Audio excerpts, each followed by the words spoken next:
श्री राम। गुरुर्ब्रह्मा गुरुर्विष्णु गुरुर्देवो महेश्वरः। गुरु साक्षात् परब्रह्म तस्मै श्री गुरुवे नमः। अखंड मंडलाकारं व्याप्तं येन चराचरं तत्पदं दर्शितं तस्मै श्री गुरुवे नमः।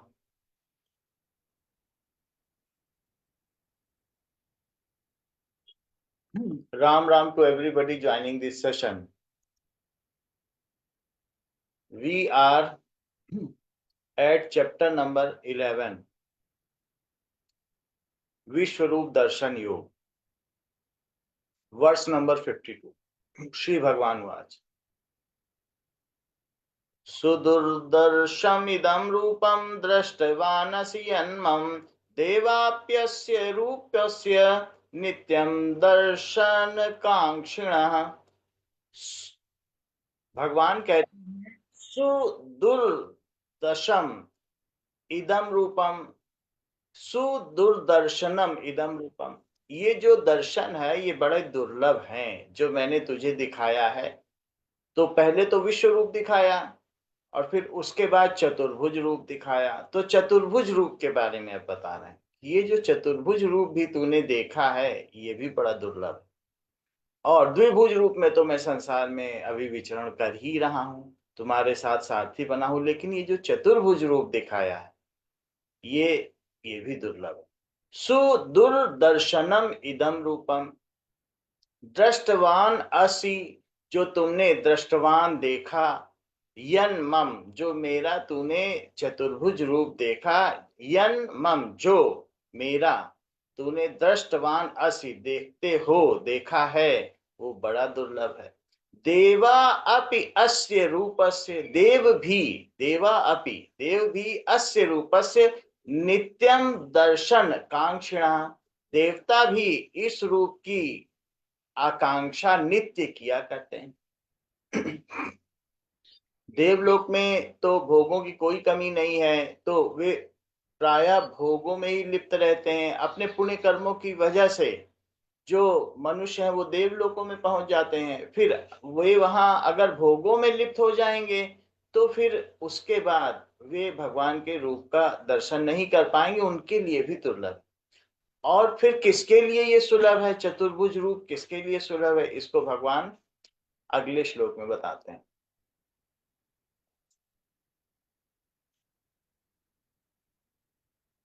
श्लोक संख्या 53। ना हम वेद न तपसा न दानी न चेजया शक्य एवं विधो द्रष्टुम दृष्टवानसि माम यथा।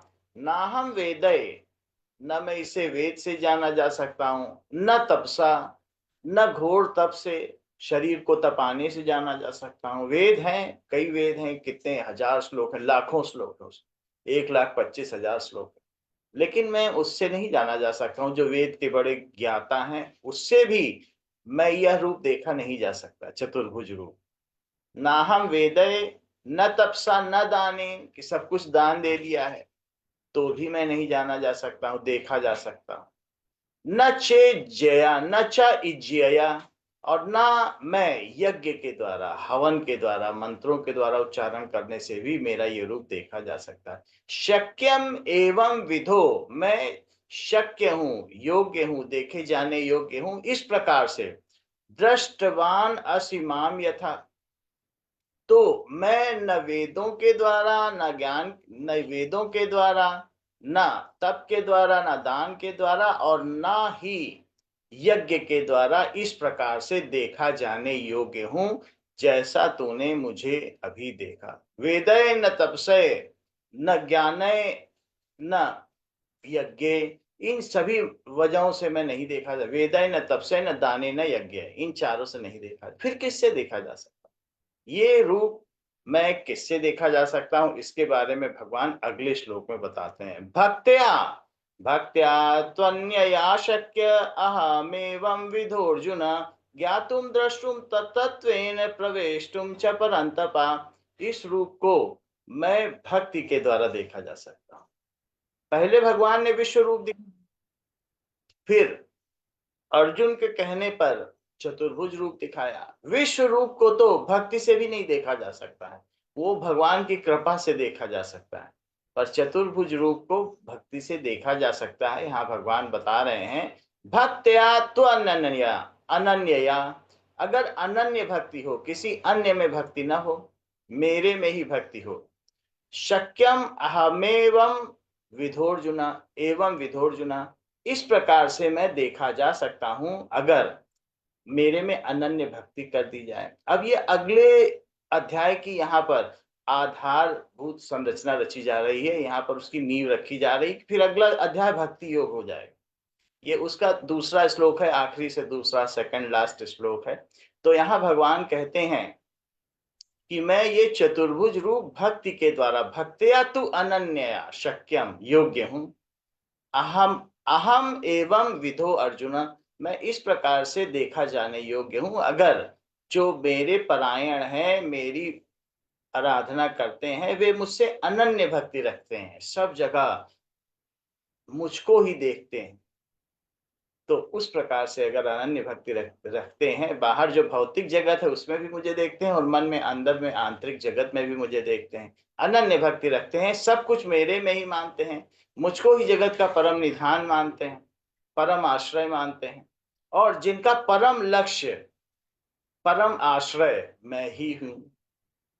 तो ऐसे मेरे अनन्य भक्त जो मुझ में अव्यभिचारिणी भक्ति करते हैं, कईयों की भक्ति नहीं करते, मेरी ही अव्यभिचारिणी भक्ति करते हैं, जो मिला है, जो प्राप्त है, वो मुझसे ही प्राप्त मानते हैं और उसी में ही संतुष्ट रहे, उसी को साधन से वे मुझ साध्य को निरंतर भजते रहते हैं।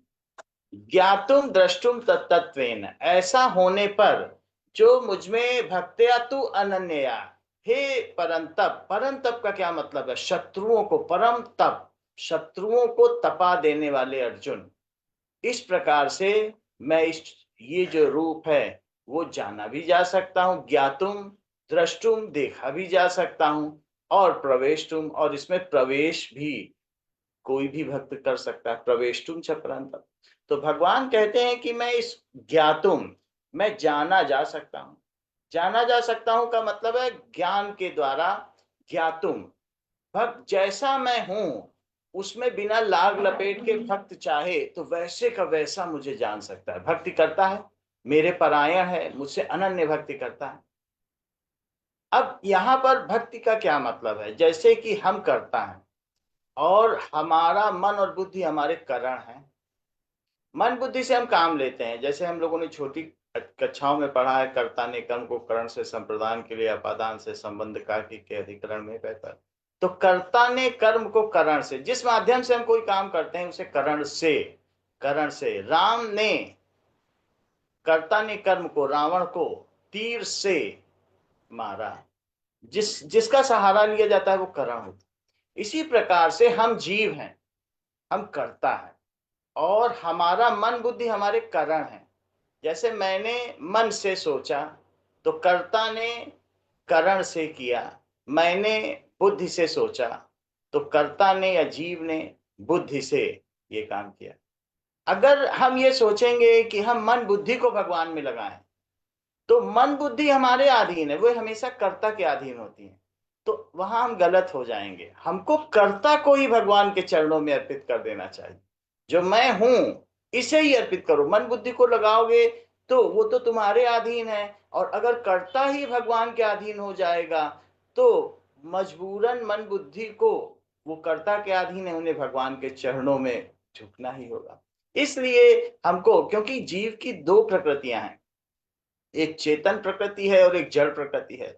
जड़ प्रकृति मन बुद्धि इंद्रियां शरीर ये सब है, ये शरीर की सुरक्षा के लिए है, ये हमारे आत्मा का, चेतनता का आवरण है, जिससे कि उसको एक साधन स्वरूप ये संसार मिल सके, बहुत सारी परिस्थितियां मिल सके और हम भगवान की साधना कर सकें। तो ये बाहर जाने के लिए ही बनी है, क्योंकि इनको हमारे शरीर की सुरक्षा करनी है। ये नैसर्गिक रूप से, स्वाभाविक रूप से इनकी जो गति है वो बाहर की हो रही है। हमारे जो जीव हूं, तो मैं जीव हूं तो मेरी दो प्रकृतियां हैं, एक अंदर की चेतन प्रकृति है, आत्मा की प्रकृति, और दूसरा ये जो जड़ प्रकृति है, जो शरीर है। तो हमको क्या करना चाहिए, जो हमारी चेतन प्रकृति है, जो आत्मा है, उसको ईश्वर में लगा देना चाहिए। तो उसके लग जाने से फिर ये सारे के सारे अधीन हो जाएंगे भगवान के। एक बहुत बड़ा महल था और वहां पर एक राजा का निवास था, लेकिन राजा कहीं चला गया था। तो वहां बहुत सारे नौकर थे। कभी कोई नौकर मालिक बन जाता था और दूसरे झगड़ने लगते थे, उससे कहता था मैं अभी इस समय बड़ा हूं। फिर कभी कोई दूसरा बन जाता था तो फिर से झगड़ा शुरू हो जाता था। इसी प्रकार से हमारे शरीर में कभी मन आगे हो जाता है, नहीं मुझे तो यहाँ जाने का मन है। कभी इंद्रियां कहती नहीं अब मैं बड़ी हूं, तो वो किसी चीज को देखती है तो शरीर पीछे पीछे भागा जाता है। कभी मन किसी चीज की इच्छा करता है तो शरीर पीछे भागता है, बुद्धि पीछे भागती है, इंद्रियां पीछे भागती हैं। और कभी बुद्धि आगे हो जाती है, बुद्धि राजा बन जाती है। तो बुद्धि अगर किसी बारे में सोचती नहीं ऐसा नहीं ऐसा है तो भागते हैं। लेकिन तभी राजा की गाड़ी, राजा का रथ कोचवान के साथ आया। तो जब कोचवान के साथ आया तो वहां पर जितने भी सेवक थे सब हाथ जोड़कर खड़े हो गए और बोले आप ही राजा हो, जो आज्ञा करो सो करें।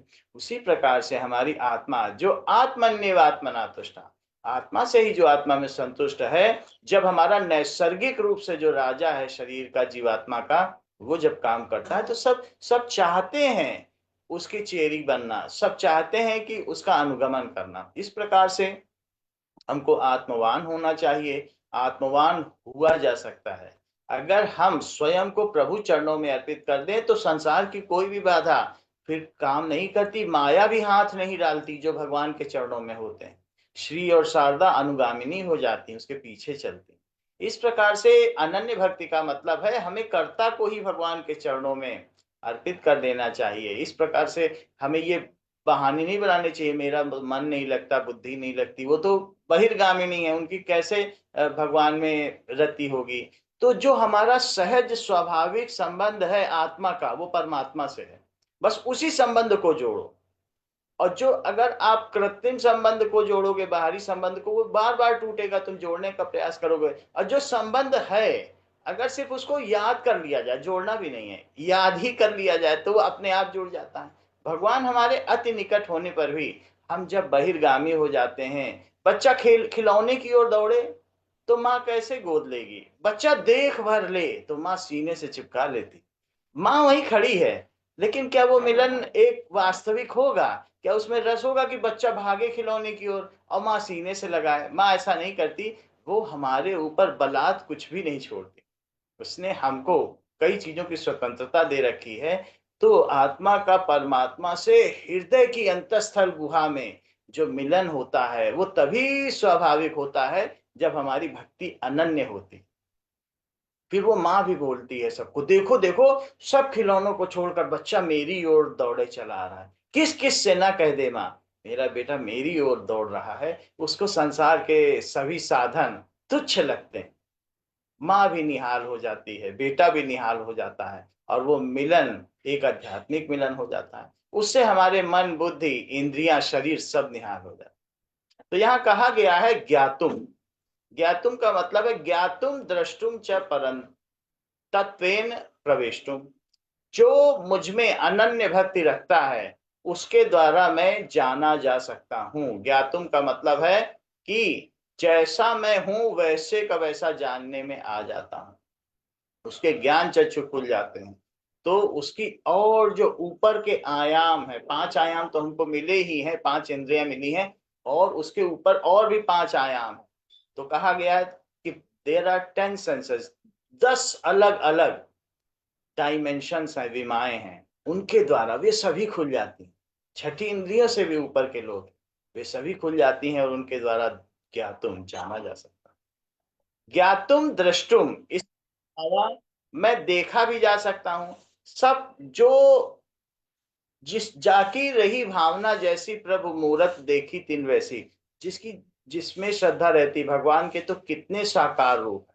तो जो सगुण साकार उपासक हैं, कोई राम के रूप में, कोई विष्णु के रूप में, और कोई कृष्ण के रूप में, जैसा जो देखना चाहता है, कोई देवी रूप में देखना चाहता है, तो भगवान द्रष्टुम उसको वैसे ही रूप में दिखाई भी पड़ जाते हैं। च प्रवेशतुम, और कोई अगर सोचता है कि ये जो लीला है ये भगवान की ही है, अब मैं इसमें और अधिक नहीं रहूंगा, जैसे मीरा जैसी, तो प्रवेशतुम, तो बाहर बहुत सारे पंडितों को राजा ने भेजा कि जाओ बुला लाओ मीरा को, महल में बुला लाओ। तो वो पंडित बाहर खड़े रहे। मीरा बोली अभी ठीक है, मैं भगवान कृष्ण से मिल के आती हूँ, उनसे विदा ले लूं तो चलूं। भगवान कृष्ण के अंदर ही चली गई, साड़ी थोड़ी सी बच गई थी उसमें, बाहर रह गई थी। तो प्रवेशटुम, प्रवेशटुम का मतलब है कि अगर वो इच्छा ही हो कि भगवान में प्रवेश करने की, तो चाहे जान लो चाहे देख लो, हर प्रकार से खुल जाते हैं। प्रवेश करने में भी भगवान उसकी हर इच्छा पूर्ण कर देते हैं, अपने में मिलाने से पहले, अपने लोक में ले जाने से पहले। जैसे ध्रुव के शुरू में कुछ इच्छा थी कि भाई हमको राज्य करना है, तो उन्होंने, भगवान ने उनको कितने हजार साल, 36,000 साल तक बोला राज करो। इसी तरीके से विभीषण जब भगवान की शरण में आया, तो भगवान ने भक्ति दी ध्रुव को अनंत, लेकिन फिर भी उनसे कहा नहीं है, आपकी जो पहले की इच्छा थी उसको भी पूरी कर दो, भौतिक इच्छा। तो विभीषण ने कहा उर कछु रही भावना ऐसी, तो रही उर कछु प्रथम भावना रही, अब प्रभु प्रताप सरिसो गही। पहले तो थी, मेरी भी लालच थी कि मुझको भी राज्य मिल जाए, लेकिन अब नहीं है। भगवान ने ऐसा नहीं किया। जो संपदा शिव राम नहीं दीन ही दिए दसमात, सोई संपदा विभीष नहीं सब कुछ ये दीन ही रघुनाथ। भगवान ने कहा ठीक है, भक्ति मिलेगी सब कुछ मिलेगा। और वो पूरी संपदा, सोने की जो लंका थी, सब कुछ भगवान ने बड़ी सकुचाते हुए विभीषण को दी, और वही संपदा शिव ने 10 माथ 10 सिर को भगवान शंकर को भेंट करके पाई थी। तो भगवान में दृष्टुम, जो देखना भी चाहता है तो भगवान उसकी वो भी इच्छा पूर्ण कर देते हैं। और ये सब अनन्य भक्ति से सुलभ। तो हमें, जैसे कोई बही खाता लिखने वाला है, तो वो बही खाता लिखने से पहले जानता है कि मैं दुकानदार हूं। और फिर लेकिन जब बही खाता लिखने बैठता है, तो उसके आंखों में, बुद्धि में सिर्फ अंक नाचते हैं, वो ये भी भूल जाता है कि मैं दुकानदार हूं। बही का काम बहुत लंबा होता है, जरा सा गए तो फिर से पूरी बही देखनी पड़ेगी। तो इसलिए उस समय बीच में उसे ध्यान नहीं रहता कि वो दुकानदार है कि क्या है, कि बगल में चाय रखी है, वो बही ही बही घूमती है।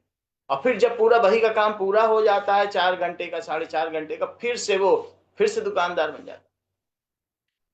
इसी प्रकार से जब भी हम किसी, तो इसमें उसे विस्मृति का दोष नहीं लगता कि वो भूल गया है, क्योंकि वो बही लिखने से पहले दुकानदार था और लिखने के बाद भी दुकानदार, तो विस्मृति का दोष नहीं लगता कि बीच में क्यों भूल गया। ऐसे ही जब हम किसी काम का आरंभ करें, अंत करें, तो ये सोच लें कि ये सारा कार्य भगवान की शक्ति से हो रहा, हम भगवान के हैं और भगवान की शक्ति से हो रहा है। जब हम ऐसा सोच लेते हैं और कार्य में तल्लीन होकर लग जाते हैं, बार बार सोचने की जरूरत नहीं है, जो हम कर रहे हैं उसको मन से करें। लेकिन जब इस प्रकार से हम स्मरण कर लेते हैं, अंत अंत में कर ले भगवान आपकी कृपा से काम हो गया, और शुरू में करें, इस प्रकार से हम ऐसे ही संसार में लगे रहें, लेकिन बीच बीच में आरंभ और अंत में कर लेते हैं, तो विस्मृति का भान नहीं रहता और उसका दोष भी नहीं लगता, और ऐसा भक्त अनन्य भक्त कहलाता है। यही अनन्य भक्ति। जरूरी नहीं कि हर क्षण हम उनको ही याद करें, जहां रखा है उस काम को बड़े मन से करना है, और ये सोचना है ये भगवान की कृपा से हो रहा है। उसमें अपना निज फायदा नहीं देखना है कि अरे इससे तो ये हो गया, मेरा फायदा। अपने संकल्प भी नहीं करने कि हमारे बेटे की नौकरी नहीं लगी, अपने निज संकल्प क्यों बनाते हो। आपको जहां रखा है, जो काम करने के लिए रखा है, जिस जो आपकी ड्यूटी है बस उतना करो, ठेकेदारी भगवान की है। वो जैसा करना होगा उसके लिए, उसके पास सबके लिए पाठ है, और उसी उन्हीं पाठों को पढ़ना है, हमारे कुछ करने या कराने से नहीं होगा। हम ऐसा करके, मन में खिन्नता करके, प्रकृति में विक्षोभ पैदा कर देते हैं, विक्षेप पैदा कर देते हैं। फिर वो वैसे ही हमारे पास लौटता है, जैसे बाल्टी में डाले हुए कंकड़ की तरंग उसी कंकड़ तक पुनः लौट आती। तो ऐसे हम कहीं झील में भी अगर कंकड़ में डालेंगे तो तरंग जाएगी, किनारे से टकराएगी और फिर उसी कंकड़ तक आएगी। तो हमारे द्वारा जो तरंगे उत्पन्न की जाती हैं, जो विक्षोभ उत्पन्न किए जाते हैं, वो हलचल जो उत्पन्न की जाती है, वो हम तक लौटती हैं, फिर हमें प्रभावित करती हैं। तो हमें भगवान की कृपा से सारे काम करने चाहिए, और संकल्प विकल्प नहीं बनाना चाहिए, उनकी प्रकृति में आनंद उठाना चाहिए। ज्ञातुम द्रष्टुम च तत्वेन प्रवेष्टुम, तो जो कौन हमारे अंदर ऐसे आ सकता है कि चाहे जान लो चाहे देख लो, भगवान पूरा खुल गए, प्रवेश करना हो प्रवेश कर लो, कौन ऐसा हो जाता है? भक्त्या तु अनन्या शक्यम अहमेवम विधोर्जुना। अनन्य भक्ति से वो मैं इस प्रकार से चतुर्भुज रूप में देखा जाने योग्य हूं, या तुम्हारा जो भी सगुण साकार भाव है उसमें देखा जाने योग्य हूं। श्लोक संख्या 55, अंतिम श्लोक इस अध्याय का है। मत मत कर्म कृन मत परमो मत भक्ता संग वर्जिता निर्वैरा सर्वभूतेषु यशः मामेति पांडवा। मत कर्म कृन, ऐसा करने के लिए यदि तू मुझ में चाहता है तो क्या कर? कर्म कर, मेरे लिए कर्म कर। मत परमो, मेरे परायण हो जा। मत भक्ता, मेरी भक्ति कर। संग वर्जिता, आसक्ति से रहित हो जा। निर्वैरः सर्वभूतेषु, और किसी से द्वेष न कर। इस प्रकार से जब तू ये साधक पंचक विधि अपनाएगा, ये साधक पंचक विधि है, 5 चीजें करनी होती हैं साधक। क्या 5 चीजें हैं? तो 3 चीजें तो ऐसी है कि जो वो भगवत संबंधी कार्य कहलाता है, और 2 चीजें ऐसी हैं जो भगवान की प्रसन्नता के लिए करता है। तो यहाँ अलग अलग चीजें, 2 विभाग कहे गए। पहला विभाग है मत कर्म कर्म मत परमो और मत भक्ता। तो साधक 5 चीजें करें, उसमें 3 चीजें पहले बता दी गई, 2 अभी बताई जाएंगी। 3 पहली चीजें देखिए, पहला विभाग क्या है।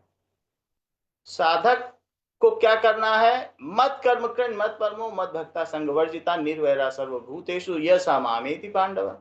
तो हे पांडु पुत्र अर्जुन, मत कर्म कृन, मेरे लिए कर्म कर। जो भी कर्म तू भगवत संबंधी करता है, मत कर्म कृत, मेरे लिए कर्म कर। भगवत संबंधी कार्य भी होते हैं। क्या है भगवत संबंधी कार्य? भजन कीर्तन स्वाध्याय अध्ययन, ये सब भगवत संबंधी कार्य। सत्संग ध्यान, ये सब भगवत संबंधी कार्य। तो तू ये सारे काम मेरे लिए करता है, और कुछ लौकिक कर्म भी करता है। लौकिक कर्म संसार में जहां तुझे रखा है, उन अपने दायित्वों को निभाने के लिए भी तू करता है। तो जो भी कर्म तू करता है, चाहे भगवत भगवत संबंधी करे या लौकिक कर्म करे, वो तू मेरे लिए कर। संसार का भी काम तू कर रहा है, भगवान की बेटी है, इसका विवाह हो रहा है, भगवान के बच्चे, इनका पालन पोषण हो रहा है, लौकिक कार्य में भी तू मुझे ध्यान रख। तो ऐसा भक्त जो सभी कार्य मेरे लिए करता है, संसार के लोगों के लिए नहीं करता, मेरे लिए करता, तो वो मेरा अनन्य भक्त है। वो मुझे पा सकता है। ज्ञातुम द्रष्टुम च प्रवेशुम, चाहे जो चाहे वो कर सकता है, मैं उसी का हो जाता हूं। तो हमें भगवान के लिए सारे काम करने चाहिए। हाँ, उसके मन में ऐसा ही उद्देश्य रहता है कि मैं भगवान का हूं और भगवान की शक्ति से कर रहा हूं। मत परमा, मेरे परायण रहता है। परमा, मत कर्मकृत और मत परमा, वो जानता है, वो ये सोचता है कि उसका परम ध्येय, परम उद्देश्य और परम आश्रय यानी परम निधान भगवान ही है। उसे भगवान में ही जाना है, उसका परम लक्ष्य भगवान है। तो मत परमा, जो मेरे परायण है, और किसी के परायण नहीं है। वो पाता भी मुझी से है, खोता भी मुझी से, हर चीज मुझसे ही करता है, बहाने से मुझको याद कर लेता है। तो जो भगवान को याद करता है, भगवान के परायण हो जाए, भगवान को भूले ही ना। रावण को भी मोक्ष मिल गया था, अगर वो भगवान की विस्मृति कोई ना करे तो वो भगवान में ही लगा रहता था। जितना और कोई ना करे तो रावण उससे ज्यादा कर ले। तो जो मेरे परायण रहता है, पाता भी मुझसे है, खोता भी मुझसे, हर चीज वो बहाने से मुझे याद ही करता रहता है। तो इस प्रकार से जो मेरे लिए कर्म करता है, जो मेरे परायण है, और मद भक्ता, तीसरी बात क्या कही है साधक पंचक में, कि मेरा भक्त है, यानी जिसने मुझसे अटल संबंध जोड़ लिया है। अटल संबंध जोड़ लिया है कि मैं भगवान का हूं और भगवान मेरे हैं। तो भगवान का हूं और इस प्रकार से जब संबंध साधक के द्वारा बनाया जाता है, तो भगवान फिर उसको निभाते हैं। कि इसमें भगवान खुद कहते हैं कि चूंकि साधक ने या भक्त ने मुझसे पहले संबंध जोड़ा, तो साधक ज्यादा उदार हुआ। जैसे कोई संबंध हमारी किसी से विस्मृति हो जाए, हमारा पड़ोसी से झगड़ा हो जाए और हम जाके पड़ोसी से कहें कि भाई हम लोगों में प्रेम है, भूल जाओ पुरानी बातें, फिर से प्रेम शुरू करो, तो कौन ज्यादा उदार हुआ? जो आया पहले हाथ जोड़ के माफी मांगने की, अरे कोई बात नहीं, चलो फिर से शुरू करते हैं। तो भगवान कहते हैं हमारा तो भक्त के साथ पहले से ही संबंध था, लेकिन चूंकि भक्त ने पहल की, अरे भगवान फिर से हम एक हो जाते हैं, मिल जाते हैं, आप हमारे हम आपके, तो भगवान कहते हैं ऐसा भक्त तो ज्यादा उदार है, क्योंकि उसने पहले संबंध जोड़ा। तो ऐसे में सुहृदम सर्वभूतानाम, वो सब जो सबके हित ऐसी हैं, वो फिर भक्त के लिए क्यों ना करें। तो इसलिए मद भक्ता वो है जो स्वयं से आगे आकर भगवान से अपना संबंध जोड़ लेता है। मद भक्ता वो है, वो शिशु है जो खिलौनों में ना आसक्त होकर माँ की ओर घुटने घुटने बकैया बकैया चलने लगता है। तो माँ तो दौड़ के उठा देगी, माँ तो उसी लिए इंतजार ही कर रही है। तो ऐसे हमें मद भक्ता बन जाना चाहिए। ऐसा से उस भक्त का भगवान में अतिशय प्रेम हो जाता है और सदा सर्वदा हर काल हर परिस्थिति हर घटना में वो माँ का मंगलमयी विधान देखता है और साथ में प्रभु से सारे संसार को परिपूर्ण देखता है, प्रभुमयी ये जगत मालूम होता है। और ऐसी स्थिति में वो मत भगता है, नकल नकल करते करते असल हो जाती है। वो स्वतः सिद्ध संबंध है, लेकिन हमारे ऊपर माया का और जो दूसरे जड़ता का एक आवरण पड़ा हुआ है। धूमे न व्रियते वहीन यथा दर्शो मलेन तथा यथोल बेना व्रतो गर्भा तदा तेने दम आवृतम। जैसे धुएं से वहिनी अग्नि ढकी रहती है और इसी तरीके से मल से आवरण जका ढका रहता है और जेर से गर्भ ढका रहता है। जब बच्चा माँ के पेट में बड़ा होता है तो पहले उसके ऊपर एक बल्बियोनिक बैलून होता है, झिल्ली होती है, तो उसी में वो धीरे धीरे बच्चा बड़ा होता रहता है, लेकिन वही बच्चा झिल्ली को फाड़ के निकल आता है। ऐसे ही शुरू शुरू में जो हमारे अंदर की आत्मा है, जीवात्मा है, वो इन सब से ढकी रहती है, वो उसको पोषित करती है। और धीरे धीरे वही जीवात्मा जब मद भक्ता हो जाता है, भगवान से संबंध स्थापित कर लेता है, फिर उनकी आवश्यकता नहीं रहती और फिर वो उसको तोड़कर, उस झिल्ली को, उस आवरण को, उस बंधन को तोड़कर बाहर आ जाता है। तो तीन बातें तो ये बताई कि वो भगवान के लिए करे मत कर्म करण, तो भगवान के साथ घनिष्ठता, और एक है संसार के साथ संबंध विच्छेद। पहली बात समझिए, पांच बातें बताई हैं, तो पहली तीन में है भगवान के साथ घनिष्ठता। कौन कौन सी? मत कर्म करण, मत परमो और मत भक्ता। ये भगवान के साथ अगर आपको घनिष्ठता करनी तो तीन चीज करनी पड़ेगी। मत कर्म करण मत परमो, मेरे परायण हो जा, मेरे लिए काम करो और मेरा भक्त हो जा। अब दो चीजें जो हैं वो कौन कौन सी हैं? जो और दो चीजें हैं, संसार के साथ संबंध विच्छेद। भगवान से घनिष्ठता करो, संसार से धीरे धीरे विरत हो जाओ। ये साधक के जो है पंचक कहे जाते हैं। तो उनके लिए भगवान क्या कहते हैं? उनके लिए कहा गया है कि संग वर्जिता निर्वैरा सर्वभूतेषु। संग वर्जिता कहा है और निर्वैरा सर्वभूतेषु। पहले तो हमें संग वर्जिता करना चाहिए, संसार से संग यानी आसक्ति छोड़ देनी चाहिए। अगर संसार से आसक्ति छोड़ने का क्या मतलब है? अगर हम संसार में प्रेम करते हैं, संसार में कुछ लोगों से ही चलो प्रेम करते हैं, कुछ लोगों में कुछ हमारे बंधु बांधव हो सकते हैं, पड़ोसी हो सकते हैं, और भी कोई भी हो सकते हैं, प्रेम करते हैं। अगर हम प्रेम करेंगे तो अगर हम राग रखेंगे तो द्वेष अपने आप ही हो जाएगा। जैसे पेंडुलम लो, एक पेंडुलम का मतलब एक गेंद बांध दो धागे में, अगर तुम इधर छोड़ोगे तो इधर अपने आप आएगी। ये सांसारिक संतुलन है। धागा जब कपड़े बनेंगे तो जितना ऊपर जाएगा उतना ही उसे नीचे जाना पड़ेगा। या कोई एक आर्च है या मेहराब है, बुर्ज, एक पत्थर जितना इधर लगेगा उसको साधने के लिए उतना ही पत्थर उधर भी लगाना पड़ेगा। तो ये संतुलन का संसार है, ये द्वंद का संसार है। जितना प्लस में है उतना ही माइनस में है। जितना तुम संसार से लाभ लोगे, हानि उतनी ही उसके साथ जुड़ जाएगी। अगर तुमको 1,00,000 रुपए के मिलने पे जितना हर्ष हो रहा है, उस 1,00,000 के जाने पे ठीक उतनी ही मात्रा में ही तुमको दुख भी होगा। तो यहाँ प्रसन्नता और दुख बिल्कुल बराबर है। ऐसा नहीं हो सकता है कि जो पेंडुलम है या सरल लोलक है वो लेफ्ट में ज्यादा जाए और राइट में कम जाए, वो बिल्कुल अपनी मध्यमान अवस्था से, अपनी इक्विलिब्रियम स्टेट से, अपनी साम्यावस्था से दोनों ही तरफ बराबर आयाम में गति करता है। तो इस प्रकार से भगवान अगर ये कह रहे हैं कि संसार से राग छोड़ दो, तुमने अगर संसार में किसी से मतलब ही नहीं रखा, प्रेम ही नहीं रखा, तो द्वेष अपने आप ही छूट जाए। एक चीज बोलने पे ही दोनों छूट जाएगी। अगर पेंडुलम मध्यमान स्थिति में रहे, साम्यावस्था में रहे, तो सम स्थिति में रहे, तो उस प्रकार से जैसे हमारे 12वें अध्याय में और 14वें अध्याय में भक्त के स्थित प्रज्ञ के लक्षण, बिल्कुल वही स्थित प्रज्ञ की अवस्था है, मध्य की अवस्था। तो भगवान ने कहा है कि संग वर्जिता। संग वर्जिता का क्या मतलब है?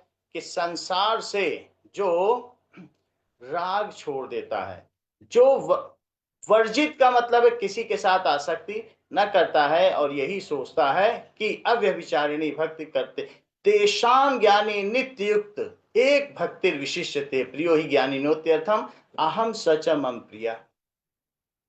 तो उनमें जो ज्ञानी होता है वो नित्य युक्त रहता है और उसकी एक में भक्ति रहती है।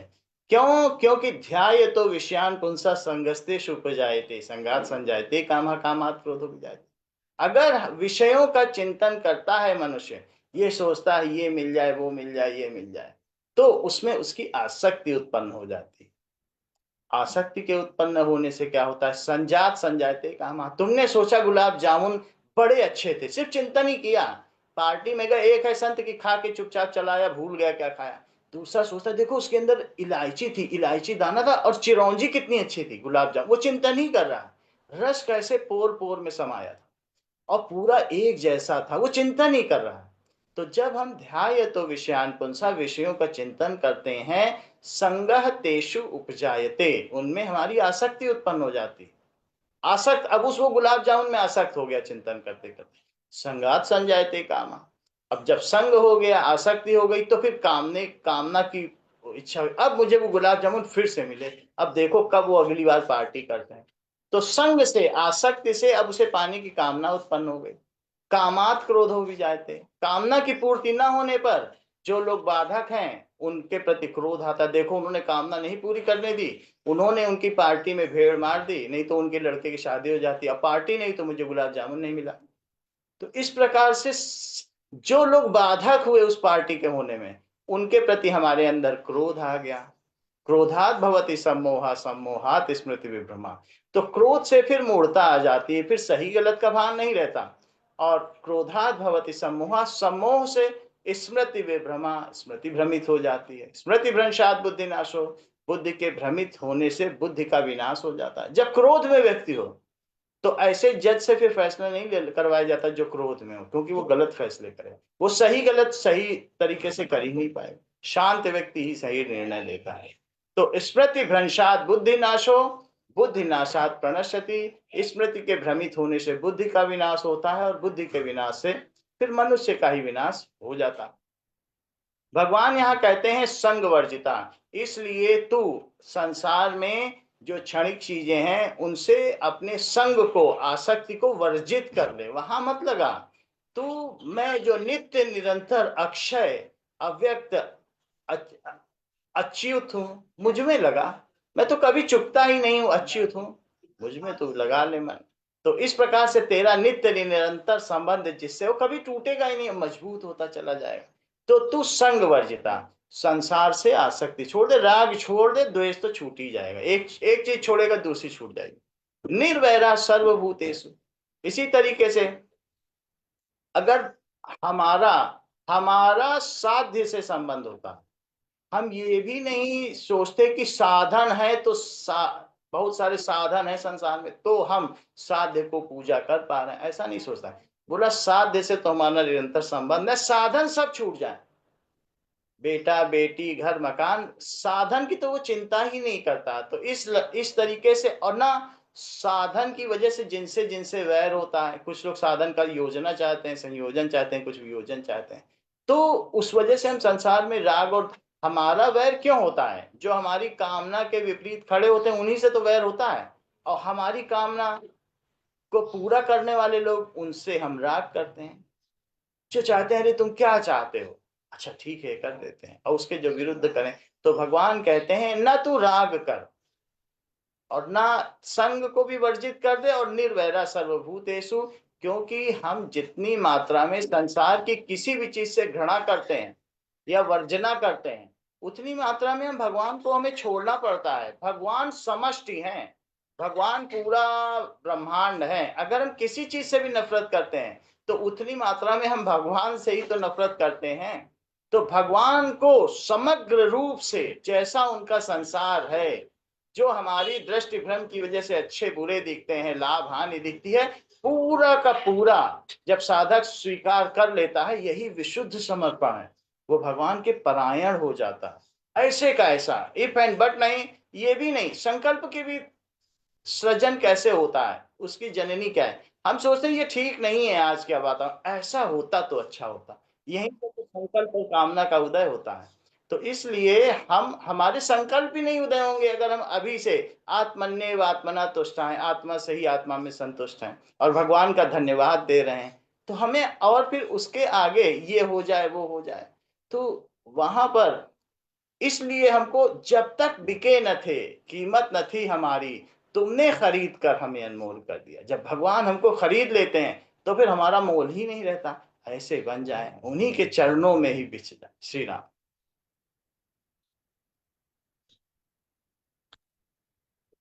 बहुत सुंदर, बहुत ही सुंदर। उमा बहन, आपका हार्दिक अभिनंदन। श्री राम। राम राम। तुम्ही को है आनंद घन चाहती हूँ, तुम्ही को है आनंद घन चाहती हूँ। जगत का न कोई मैं धन चाहती हूँ, जगत का न कोई न धन चाहती हूँ।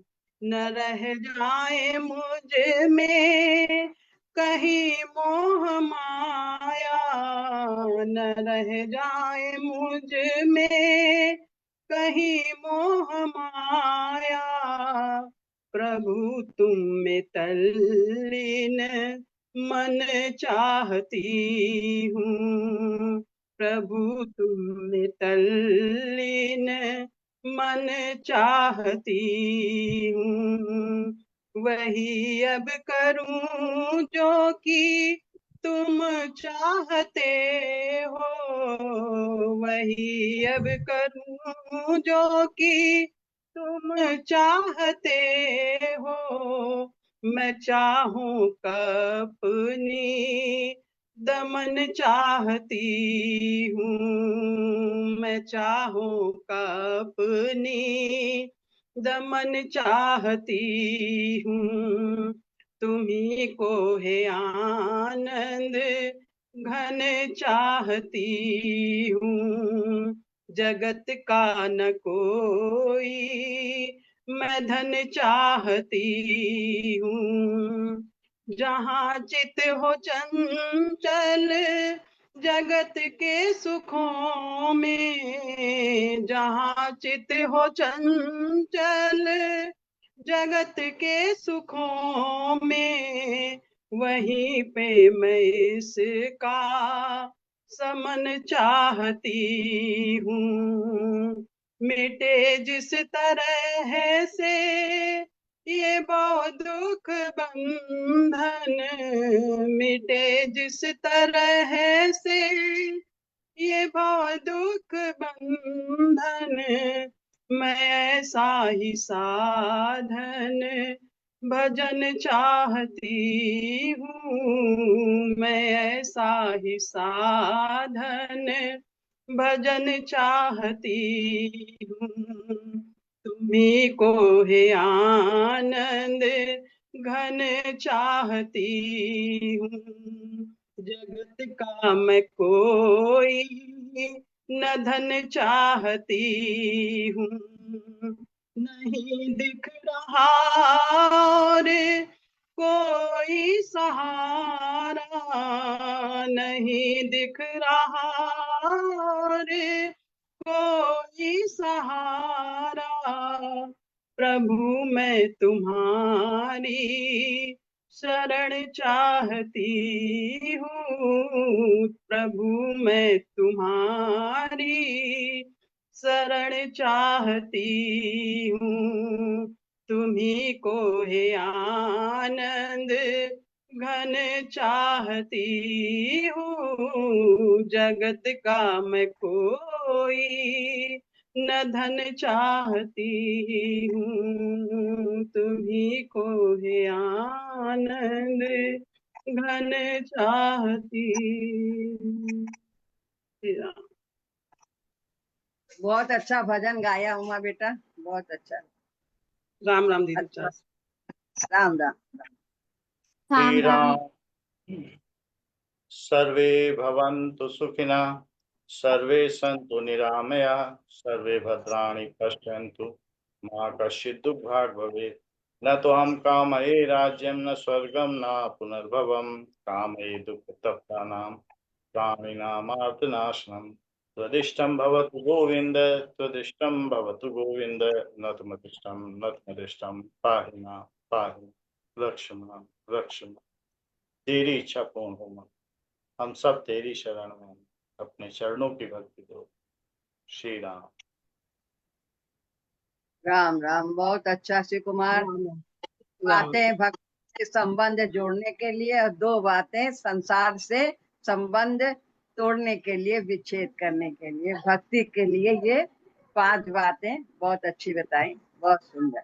आशीर्वाद। ये आज बहुत दीदी अच्छा राम बताया। बहुत सुंदर। चरण स्पर्श। और सबसे बड़ी बात है कि साध्य पे ध्यान दो, साधन अपने आप हो जाएंगे। आज हमारे भैया जी का जन्मदिन है, सभी का जन्मदिन है। सभी के किसका? चरणों में। हाँ, अच्छा शिव कुमार, बहुत बहुत मुबारकबाद तुमको, बहुत बहुत धन्यवाद। बस भगवान चरण कमल की भक्ति इसी तरह से बढ़ाते रहे और हम लोगों को लाभ मिलता रहे, बस पूर्ण समर्पण के साथ। जयपुर पहुंच जाएंगे। और दीदी को बहुत बहुत बधाई, जाएंगे। दीदी को बहुत बहुत बधाई कि इतना बढ़िया पुत्र रत्न मिला है। बहुत बहुत बधाइयाँ भाई। बहुत बहुत बधाई दीदी को। सब उन्हीं की कृपा है। Thank you. हाँ, Ram session. We will meet again in next week. Ram Ram to all. Ram Ram.